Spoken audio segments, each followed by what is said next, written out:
All right, today we are cutting through all the noise in the world of self-improvement to build a guide that actually works for right now. I mean, in a world that's just flooded with advice, what's real and what's just a fad? Let's figure it out. So let me ask you, have you ever felt just buried under this avalanche of conflicting advice? Endless productivity hacks, this constant pressure from hustle culture? If so, you are definitely not alone. It's so easy to feel like you're just spinning your wheels.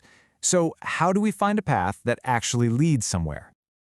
Okay, let's start by building a totally fresh toolkit for personal growth. One that's packed with strategies that feel genuinely relevant for the world we're living in today. And it really starts with this simple but honestly game-changing phrase. Let them. Let them misunderstand you. Let them judge you. Now, this isn't about giving up or being passive. It's about reclaiming your mental energy. Instead of trying to manage what everyone else thinks, you get to redirect all that focus back to the one thing you actually command, your own response. This modern toolkit is just full of these practical strategies. We're talking about shifting how you see setbacks, from asking, why is this happening to me, to what is this trying to teach me?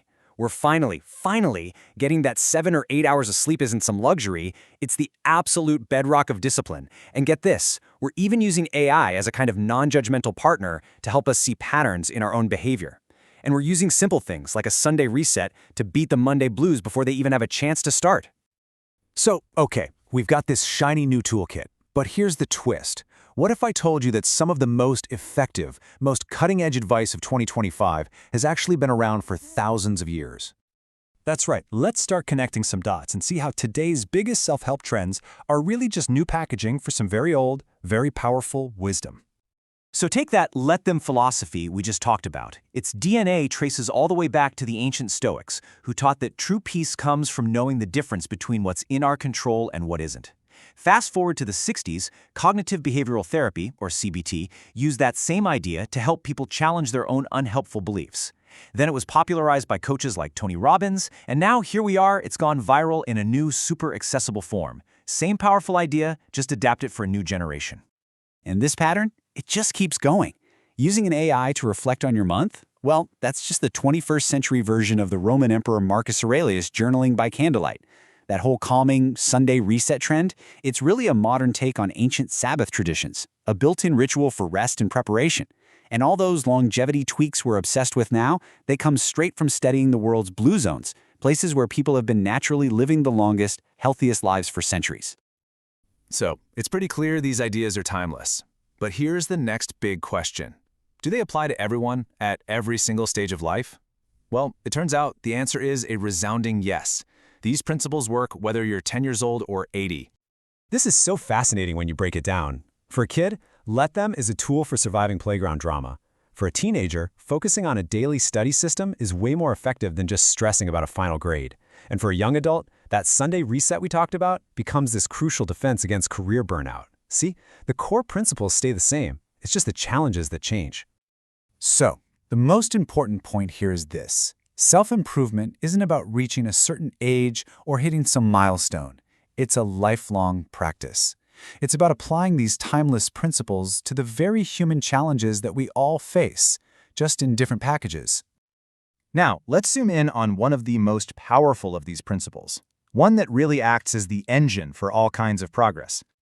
We so often get fixated on the goal, right? That big, shiny outcome in the future.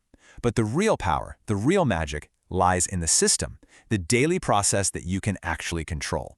So for example, you don't fully control losing 20 pounds, but you absolutely do control whether or not you go for a jog this morning.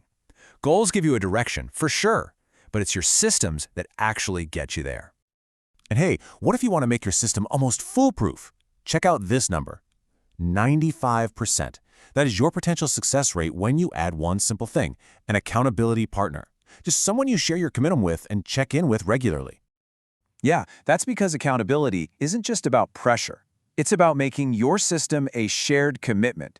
It transforms this private little intention you have into a public promise, and that just dramatically increases the odds that you'll stick with the process, day in and day out. But what happens when that system breaks? When you miss a day.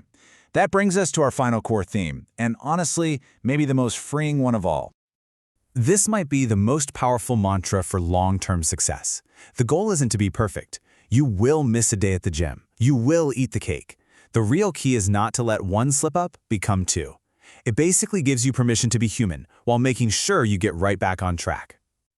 And this ties directly into this really delicate but super crucial balance. You have to start from a place of self-acceptance, knowing that you are whole and worthy right now as you are. And from that strong foundation, you can then strive for growth, not because you're broken, but because you're an exciting work in progress. It's all about treating yourself with kindness on the journey. So, when we put all these pieces together, what truly creates a fulfilling life? Well, the answer is overwhelmingly internal. Our fulfillment is built on a huge foundation of actions based on our values and our own empowering beliefs. Our daily systems contribute just as much. And what about external validation? What other people think? Look at that. It's just a tiny fraction of the whole equation, a powerful reminder of where our focus should really be. And ultimately, this is the destination. The most profound form of self-improvement isn't some huge, dramatic transformation. It's simply aligning your daily actions, your systems, with your deepest personal values. When what you do every day actually reflects what you care about most, that's when you create a life that feels truly authentic and meaningful. So that brings us to one final question for you. Forget about the massive, life-changing goals for just a moment. Based on everything we've talked about, what is the one small, consistent action, the one system that you will commit to starting tomorrow?